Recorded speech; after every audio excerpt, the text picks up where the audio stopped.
Ini adalah kejahatan.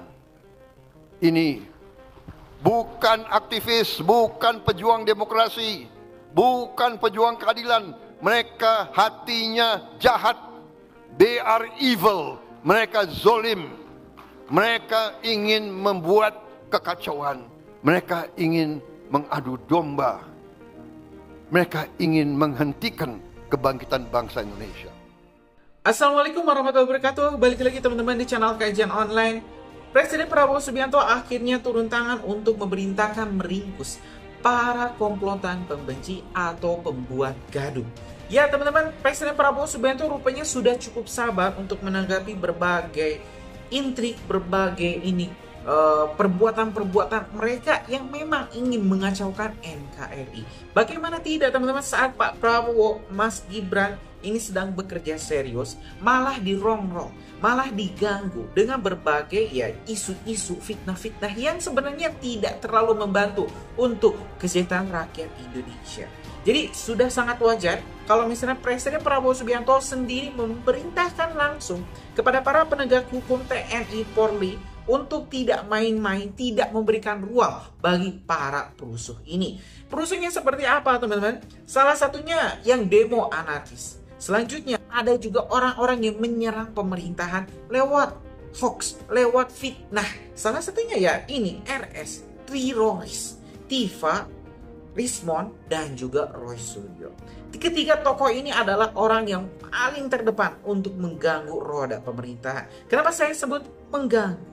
Karena bagaimana Pak Wapres ini, Mas Gibran bisa bekerja maksimal untuk membantu kinerja Pak Prabowo. Sedangkan ini mereka dengan adanya subhan juga mengganggu Mas Wapres dengan tuduhan-tuduhan, dengan klaim-klaim yang tidak benar soal ijazah. Kan mereka sudah gagal. Pengadilan sudah memutuskan bahwa ijazah Pak Jokowi itu asli. Nah, gagal menyerang Pak Jokowi, giliran Mas Wapres. Bukan tidak mungkin suatu saat giliran Pak Prabowo juga mereka akan serang. Nah, jadi hari ini mending kita simak dulu, kaji dulu instruksi langsung dari Presiden Prabowo Subianto untuk menangkap komplotan pembenci, komplotan perusuh Roy Suryo CS. Segera tangkap Pak Prabowo, segera adili dan juga hukum seberat-berat. Yuk teman-teman, simak dulu informasi selengkapnya. Ini adalah kejahatan. Ini bukan aktivis, bukan pejuang demokrasi, bukan pejuang keadilan. Mereka hatinya jahat. They are evil. Mereka zolim. Mereka ingin membuat kekacauan. Mereka ingin mengadu domba. Mereka ingin menghentikan kebangkitan bangsa Indonesia. Udah capek, utang banyak, nggak menang, dimaki-maki, ya. Niatnya bukan menyampaikan pendapat, niatnya adalah bikin rusuh. Ini sudah, menurut saya, udah rusuh. Niatnya bakar. Diketemukan ya truk isinya alat-alat untuk membakar. Dan kita lihat di banyak tempat, gedung TBR, DPRD. Ini adalah instansi negara yang menjalankan kedaulatan negara. Alat demokrasi dibakar. Niatnya bukan menyampaikan pendapat. Niatnya adalah bikin rusuh. Niatnya adalah mengganggu kehidupan rakyat. Niatnya adalah menghancurkan upaya pembangunan nasional untuk menghilangkan kemiskinan. Tapi ada sekelompok orang ini yang kita lihat itu terencana ini. Datang ke suatu tempat, bukan berasal dari situ, mau membakar, mau merusak, dan menciptakan amarah rakyat, menyerang. Ini tindakan-tindakan makar ini. Ini bukan penyampaian aspirasi. Ya, semua aparat negara akan selidiki siapa yang bertanggung jawab. Saya menduga kita sudah ada indikasi-indikasi dan kita akan tidak ragu-ragu. Pakar telematika Roy Suryo tegaskan, tidak ingin memenjarakan Jokowi dalam kasus dugaan ijazah palsu. Roy Suryo hanya ingin Jokowi mengakui bahwa ijazahnya palsu dan meminta maaf ke seluruh rakyat Indonesia. Bang Roy Suryo, jadi nggak pengen tukar guling berarti ya? Apanya guling? ada guling. Nggak ada guling ya? Gini, dan satu lagi ya, ada banyak pertanyaan. Pak, kalau misalnya Jokowi nyabut laporan terus minta maaf gitu ya, mau dia nyabut, mau dia minta maaf, yang jelas dia minta maaf pada rakyat. Kami nggak ada pretensi apapun, ya. Tujuan kami itu hanya kejujuran dan kenegarawanan. Jadi jujur aja, kalau itu ijazahnya memang benar palsu, ya udah ngakuin aja palsu. Dan kami tidak ada pretensi. Oh, orang ini harus masuk penjara, orang ini dihukum seperti apa kecauan termul di sana itu. Termul di sana itu kan itu harus masuk penjara, harus ini. Nyatanya ngomong gitu udah 3 bulan yang lalu. Di antara mereka malah ada yang masuk penjara harusnya. Kayak Sylvester tuh masuk penjara tapi buron. Ya, barusan ada yang masuk penjara lagi. Rasman. Itu memang fokus. Ya, ini fokus. Jadi hanya kami tidak akan ngejar sampai orang itu masuk penjara atau enggak. Kami hanya ingin ngejar, oh ya, saya memang dulu pakai ijazah palsu. Selesai. Oke. Ya, itu aja. Kebenaran, Mbak. Oke, baik. Kalau dia tidak negarawan, namanya negarawan palsu alias Nepal. Silakan dijawab Bung Andi. Ya gampang buat kita. Itu kan memang mereka harus melakukan itu. Ya, karena itu bukan udah dikatakan ini sudah prosesnya itu sudah berjalan, ya kan? Dia bicara begitu seperti itu ya hak-haknya dia gitu. Kita tidak wajib menanggapi masalah itu karena itu kan sudah masuk ke ranah hukum. Memang sudah materi-materi hukum di sana. Ada 500 lebih ya barang bukti ya, kemudian ada 100 orang mau demo panjang.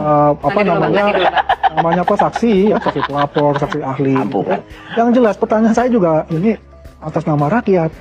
Rakyat yang mana atas namanya? Semua sedikit-sedikit atas nama rakyat. Tapi yang datang kan orangnya cuma itu juga. Bahwa Anda berani bilang rakyat tidak ingin ini? Ya kan? Jadi artinya jangan mengklaim bahwa itu atas nama seluruh rakyat. Jelas rakyat. Kalau kita mau ya fokus saja sama ini. Kita kan jangan mengatakan atas nama rakyat. Pak Andi sampaikan ke kamera. Ya kan, ini kan pertanyaan. Ya, selama ini Pak Jokowi 10 tahun, ya begitu dicinta oleh.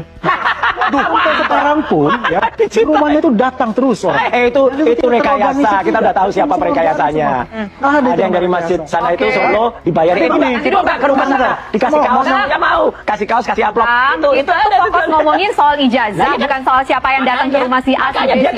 Dia kan tadi bilang itu soalnya pegang. Ya, saya mau menantang Mas Andi, katakan ke kamera statement bahwa rakyat tidak menginginkan ijazah ini keluar 5 biji. Pertanyaan saya, kalau Anda pencari ijazah, ya Anda buktikan. Ya, bukan saya yang membuktikan. Anda kan mengatakan Anda wartawan, rakyat ingin Anda wartawan, ya Anda mencari bukti, ya Anda mencari, silakan Anda mencari. Bukan mencari bukti. Kasih tahu Bang. Ada yang menyembunyikan bukti dan sekarang udah ketahuan. Itu dari dokumen publik. Coba kasih tahu gimana caranya supaya mereka yang mencurigai ijazah Pak Jokowi ini bisa dapat ijazah aslinya Pak Jokowi. Karena kan ijazah itu kan adalah haknya Pak Jokowi. Benar itu. Sini Tisa. Asli, ya itu hanya yang mempunyai. Kalau yang punya memberikan, monggo, itunya haknya. Kenapa Pak Jokowi nggak nunjuk? Itu kan semua pertanyaan Tisa. Ingat, pelanggaran itu adalah bukan peraturan presiden. Oke. Ketika orang memaksa, meminta itu, ya kan, itu akan menjadi suatu presiden untuk semuanya. Oke. Ya nggak apa-apa kalau presidennya mau. Kemudian Bang nanti dulu. Itu akan jelas untuk itu. Tapi kalau itu diminta pengadilan, seluruh wajib. Berkali-kali diminta pengadilan nggak pernah ngasih orang itu. Bang gantian Bang. Ya, raja bohong soalnya Bang. Sebenarnya Anda yang raja bohong, bos. Orang ngomong aja kayak ODGJ. Kita jangan sok-sokan gini lah, nggak enak dilihat sama rakyat ya. Nah, Pak. Ya kabar baik lah, pastilah kabar baik. Sekarang penting ya Pak ya? Iyalah. Selamat pagi, salam sejahtera bagi kita semuanya. Om Swastiastu, Namo Buddhaya, salam kebajikan. Yang saya hormati Bapak Wakil Presiden, para Menko, para Menteri, yang saya hormati seluruh ketua dan pimpinan lembaga yang hadir, yang tidak bisa saya sebut satu persatu. Bapak Ibu sekalian yang saya hormati,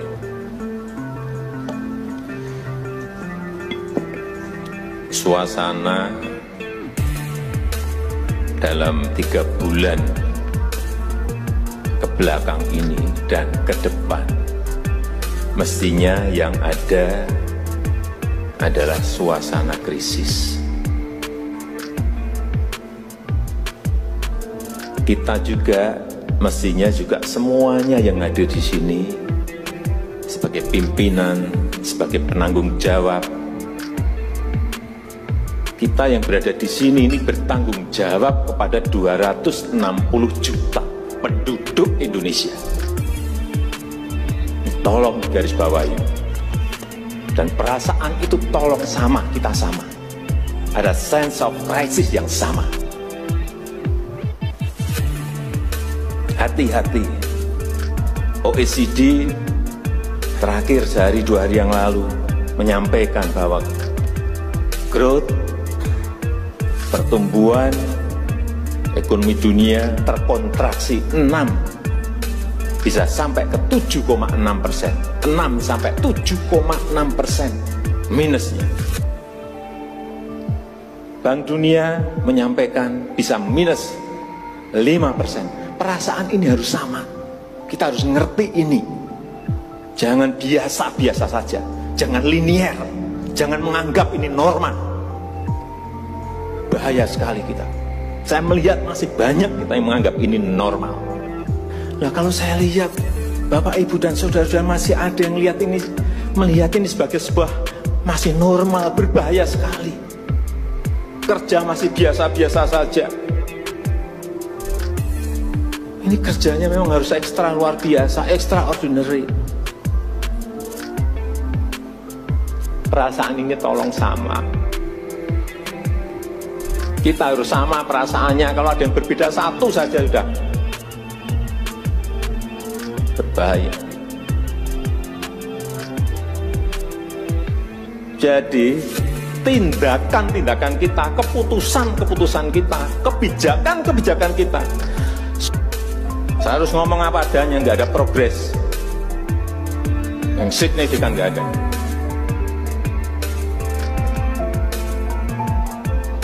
Kalau mau minta perpu lagi, saya buatin perpu. Kalau saudara belum cukup, asal untuk rakyat, asal untuk negara, saya pertaruhkan reputasi politik saya.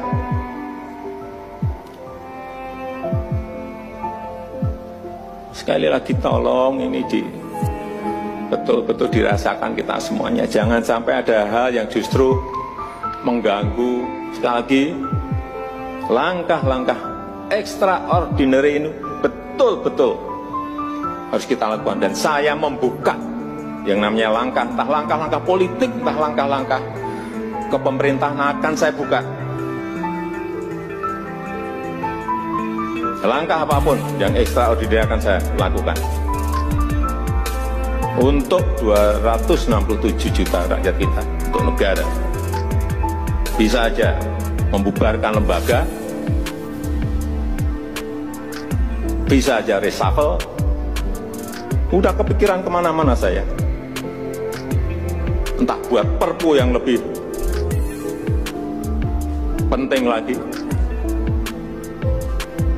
kalau memang diperlukan, karena memang suasana ini harus ada. Istilah-istilah digital forensik yang mereka gunakan gitu ya, seperti ELA segala macam, meskipun akhirnya salah kaprah ya kan, karena mereka tidak paham benar ya apa sebenarnya digital forensik, sehingga mereka menggunakan sembarangan istilah-istilah tersebut ya, menunjukkan analisis-analisis yang keliru sebenarnya ya. Nah itu yang kita sayangkan, dan ya mudah-mudahan nanti akan ada event-event berikutnya lah, kita coba sosialisasikan lagi supaya jangan sampai profesi ini ya, namanya orang salah persepsi ya, terutama media sebenarnya ya. Kita hanya menyayangkan media dari awal di FGD kita itu, menyayangkan sekali media mengecap mereka sebagai ahli digital forensik, ahli informatika, ahli macam-macam lah gitu ya. Padahal tidak sama sekali, mereka tidak ada asosiasinya, tidak ada komunitasnya, segala macam, gimana bisa jadi ahli gitu kan. Namanya ahli atau profesi itu kan ada komunitasnya, ada asosiasinya. Nah di sana lah diuji, biasanya mereka saling berdiskusi ya, bagaimana mana yang benar, mana yang tidak gitu ya. Nggak boleh dicap sendiri gitu ya, seperti yang mereka lakukan selama ini, merasa mereka paling benar sendiri, padahal di Indonesia ini banyak ahli yang mumpuni ya, yang berkecimpung bahkan ke luar negeri segala macam. Mungkin itu Mas. Selain media juga ada yang namanya self-proclaimed expert. Itu juga mereka mengklaim dirinya sendiri ya, termasuk di CV-nya kan, di CV-nya itu waduh itu palsu semua, bukan hanya ijazahnya yang palsu tapi latihannya segala macam, klaim-klaim seperti itu yang menipu banyak publik sebenarnya. Itu pembohongan publik ya, pembohongan publik ya. Iya, bahkan sebelumnya kan saya bersama Pak Roni Teguh juga itu beberapa episode kami membongkar banyak hal ya, mulai dari buku-bukunya yang ditulis di Amazon ya, dia mengatakan dia penulis utama tapi nyatanya dia adalah penulis kedua, dan siapa yang menulisnya ternyata ternyata istrinya sendiri yang menulis gitu, dan kita sudah mengatakan itu valid, bukan hoax lagi, bukan fitnah ataupun mengdiskreditkan, tapi fakta yang ada di Amazon.com dan juga di website blogspot punya mereka gitu, ditulis rinci jelas di situ, dan juga sekian banyak buku yang katanya bahwa ada kesamaan materi dan buku-buku itu tuh durasi mereka memproduksi buku ini kok begitu cepat ya, dalam 1-2 bulan bisa menghasilkan puluhan buku. Dan ya setelah dicek kan bukunya lebih banyak buku-buku yang how to tutorials gitu. Ya, nah betul. itulah yang menjadi satu hal yang bahwa kalau dengan ada self proclaimed expert kan tidak ada satu hal yang mengejutkan bahwasannya patennya aja ditolak di sana. Ya. Ini kan soal jasa Mas Rismon ini kan sampai sekarang kita masih terus mengejar. Nah ini yang terakhir ini Pak Joshua, ini kan dari soal prosedur ini ya, kedua dari terakhir lah, soal prosedur. Tadi menjelaskan soal prosedur sebagai analisis digital forensik. Ini mungkin ada turunannya yang mungkin Pak Joshua bisa menjelaskan lebih rinci lagi soal prosedur analisis sebagai digital forensik kita. Teknisnya seperti apa ya, artinya ataupun selain teknis atau hal yang mungkin lebih mudah masyarakat memahami lah kita.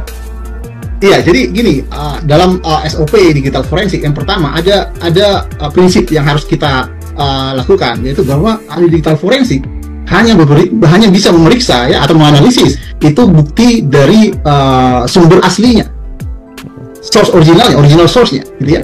Jadi nggak boleh menganalisis yang ada di media sosial, yang dikirimkan orang sembarangan, nggak boleh, gitu ya. Jadi kita harus tahu di mana perangkat ini, di mana data ini tersimpan, kita harus tahu dulu.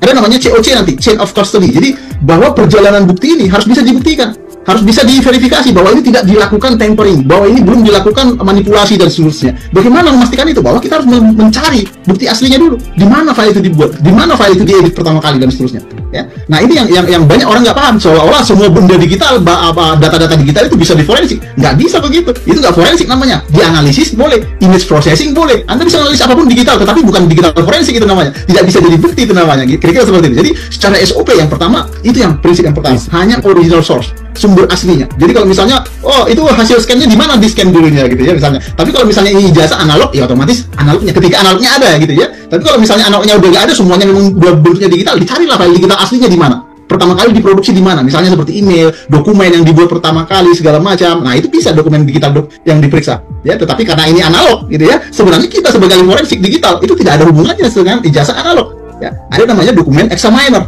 Ada ahli pemeriksa dokumen aslinya, gitu ya. Kalau di ijazah itu ada banyak proteksi-proteksi dari ijazah itu secara fisik soalnya, bukan secara digital. Sehingga untuk menganalisisnya harus secara fisik. Ya, misalnya tintanya, serat kertasnya, kemudian yang jarang dibahas ada emboss ya.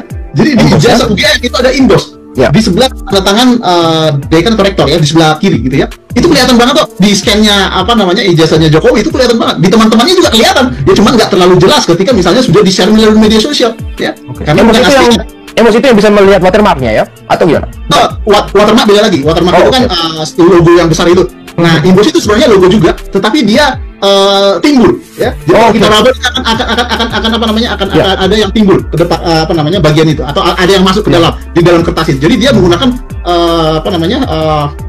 plat gitu ya untuk ngecap gitu ya. Itu akan muncul embossnya. Dan itu belum dibahas dimanapun. Mungkin nanti akan muncul di persidangan, akan kelihatan barat nanti ya bahwa itu nggak bisa dianalisis secara digital gitu ya. Kalau nggak menggunakan hasil digital yang proper gitu ya. Apalagi dari media sosial, apalagi seperti foto yang dari Sandi itu nggak terlalu kelihatan meskipun ada bayangnya sebenarnya, tapi nggak terlalu kelihatan. Ya. Begitu juga ijazah-ijazah yang beredar yang lainnya. Ya. Ya karena kan sudah ketika data sudah dikompresi ke digital kan semuanya jadi flat. Iya. Jadi akan terdegradasi juga, kualitasnya juga semakin lama semakin kecil gitu kan. Ya teman-teman, barusan kita telah melihat informasi lengkap terkait ketegasan Presiden Prabowo Subianto untuk memerintahkan penangkapan para komplotan pembuat rusuh, para komplotan pembenci, gengnya teroris ini, Tifa, Rismon dan juga Roy Suryo memang sudah seharusnya untuk segera ditangkap. Karena mereka sekali lagi seperti apa yang dikatakan oleh Pak Prabowo, bukan menyuarakan pendapat, tapi ini membuat gaduh. Kalau misalnya menyuarakan pendapat, silahkan ajukan ke pengadilan. Kalau misalnya pengadilan sudah memutuskan itu memang asli, ijazahnya memang asli, ya sudah cukup di sana, tidak usah teman-teman. Ini mereka merembet ke mau Wapres, merembet ke Kaisang. Ya, ini kan sudah menunjukkan bahwa memang mereka itu didesain, grand desainnya itu memang ingin mengacaukan, menjatuhkan popularitas Pak Jokowi dan juga Mas Gibran agar nanti Pilpres 2029 mereka tidak punya pengaruh yang sebesar di Pilpres 2024. Jadi sejatinya mereka itu sebenarnya ketakutan teman-teman. Ketakutan kalau misalnya mereka kalah lagi, junjungannya dikalahkan lagi. Jadi jelas ya siapa yang memang membiayai itu orang yang mungkin mereka kemarin kalah telak oleh Pak Jokowi dan juga Mas Gibran. Gimana menurut teman-teman? Setuju nggak sih kalau misalnya teroris ini langsung saja ditangkap? Kalau misalnya setuju, tulis di kolom komentar. Pendapat kalian tulis di kolom komentar. Kita bakal diskusikan. Terima kasih teman-teman. Assalamualaikum warahmatullahi wabarakatuh.